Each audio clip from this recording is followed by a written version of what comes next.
Bonjour et bienvenue dans cette troisième vidéo de la série sur le suivi de l'évolution des systèmes chimiques consacrée à l'établissement d'un tableau d'avancement. Alors pour ce faire, on va avoir besoin de maîtriser un certain nombre de notions et la première d'entre elles que vous avez déjà rencontrée, c'est celle de transformation chimique. Alors lors d'une transformation chimique, il faut évidemment savoir écrire l'équation de la réaction et l'ajuster, on dit aussi l'équilibrer. Alors on a ici un modèle de réaction, les majuscules représentant les espèces chimiques, les minuscules, on va en reparler après, les chiffres qui sont devant. Alors on retrouve évidemment les réactifs à gauche qui vont être consommés au cours de la transformation et les produits à droite qui eux vont être formés. Et évidemment tout cela dans les proportions qui vont être indiquées par les nombres stoichiométriques que sont donc petit a, petit b, petit c et petit d. Deuxième notion déjà rencontrée, la quantité de matière. Et là, évidemment, vous allez avoir besoin de savoir calculer la quantité de matière dans tous les cas possibles et imaginables. Je vous conseille d'aller revoir toutes les vidéos si vous n'avez pas tout compris. Troisième notion, nouvelle, la notion d'avancement. Alors cet avancement, on le note X et il va représenter une quantité de matière. Il va nous servir à indiquer où en est la transformation. Mais comme les nombres stoichiométriques ne sont jamais les mêmes d'une réaction à une autre, eh bien on choisit de le faire correspondre à la quantité de matière qui sera formée pour un produit qui a un nombre stoichiométrique égal à 1. Alors on peut évidemment le faire pour un réactif qui sera consommé avec un coefficient de 1. Même s'il n'y en a pas dans la réaction. Alors on va essayer de revoir ça sur une petite animation. Alors on revoit évidemment ici l'équation de la réaction avec les nombres stoichiométriques. L'avancement, vous voyez que quand il avance, la réaction se fait. Et à un moment donné, quand on arrive par exemple ici à 1 mol d'avancement, on voit que ça correspond effectivement ici à 1 mol formée pour le produit qui a un coefficient stoichiométrique égal à 1.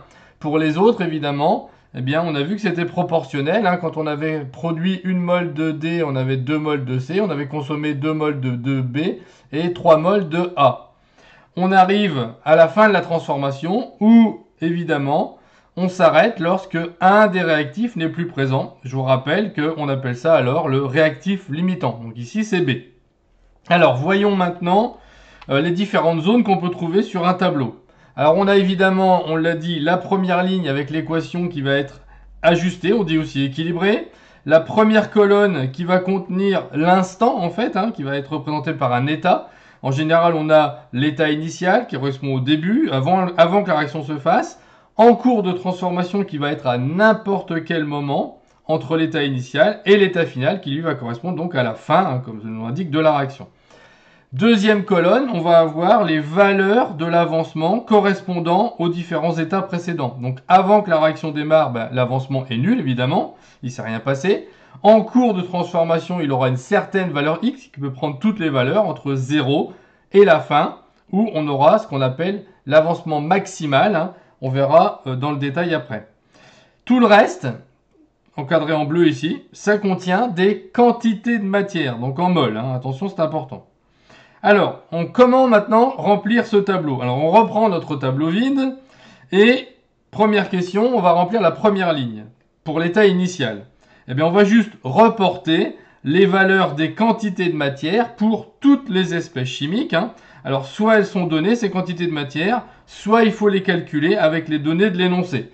Donc là, cette ligne, comme la réaction n'a pas encore eu lieu, il n'y a aucun lieu de tenir non plus compte des nombres stoichiométriques. Donc c'est juste des calculs à faire.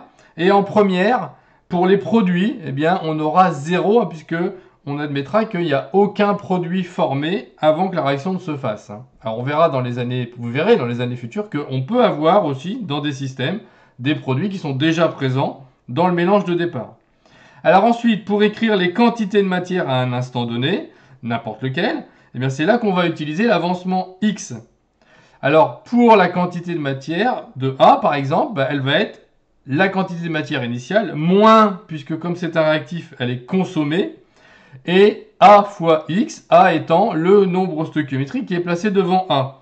On voit bien ici que si petit a vaut 1, on a bien X qui correspond à la quantité de matière consommée à un instant donné, ce qui est la définition donc de l'avancement chimique. De la même façon, on va écrire NB égale moins NB moins BX, avec le B étant le nombre stoichiométrique pour l'espèce chimique B. De la même façon, 0 plus cette fois-ci, puisqu'on a un produit donc, qui est formé pour C. Pareil pour D après, hein, avec toujours le nombre stoichiométrique qui est reporté ici. Évidemment, on peut écrire CX et DX à la place, ça ne change rien. Pour l'état final, l'état final c'est un état quelconque, hein, comme les autres. Donc on va retrouver la même chose, sauf que cette fois-ci, au lieu de valoir x à tout instant, x va valoir x max. Donc on retrouve la même chose, mais avec x remplacé par x max, et ceci pour toutes les espèces chimiques. Voilà, là on a rempli notre tableau. Maintenant on va voir comment exploiter ce tableau. Alors qu'est-ce qu'on peut faire de ce tableau? Alors on le reprend. Et la première chose qu'on peut faire, c'est ce qu'on a déjà vu en seconde, c'est déterminer le réactif limitant. Alors en première, pour faire ça, donc on cherche le réactif qui va arriver à 0 en premier, hein, celui qui va limiter la réaction, puisqu'il n'y en aura pas assez par rapport aux autres. Eh bien on va résoudre deux équations, hein. Na moins petit a x max égale 0, et la même chose pour B. Puisqu'on cherche lequel des deux, entre A et B, est le réactif limitant. On résout les deux, on va avoir deux valeurs de x max, et on va garder évidemment la plus petite valeur des deux x max trouvées, hein, puisque si on prend la plus grande, ça veut dire que pour l'autre réactif, on a une valeur négative. Je rappelle qu'une quantité de matière, ça représente aussi un nombre, hein, d'atomes ou de molécules, ça ne peut pas être négatif. Donc, pour le x max trouvé, s'il correspond à A, A est le réactif limitant. S'il correspond à B, c'est B le réactif limitant. Donc, la valeur trouvée nous donne le réactif limitant. Alors, cas possible, hein, si les deux valeurs de x max trouvées sont égales, eh bien alors on dit que les réactifs se trouvaient dans les proportions stoichiométriques initialement. Et on n'a donc aucun réactif limitant ici.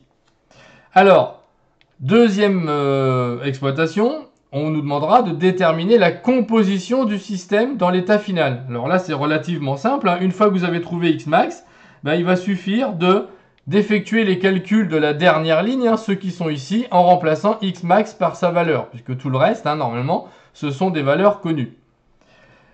Troisième exploitation, déterminer si la transformation est totale ou non.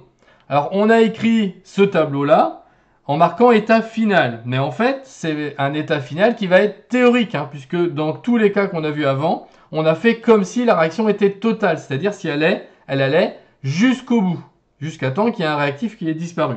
Mais dans certains cas, il est possible que cet état s'arrête avant. On parle alors d'état final expérimental, c'est-à-dire qu'on aura des valeurs de CXF données par l'expérience, ou de DXF, hein, la quantité de matière de D ou la quantité de matière de C. Alors pour savoir si la réaction est totale ou pas, ça va être facile. Il va falloir comparer XF et Xmax. Alors ça peut être un peu plus compliqué que ça, puisque dans les énoncés, souvent on va donner une masse de produits réellement obtenus. Donc il faudra faire un petit calcul pour trouver XF. Mais après, il faut comparer, hein. Si XF et Xmax sont égaux, alors la réaction est totale.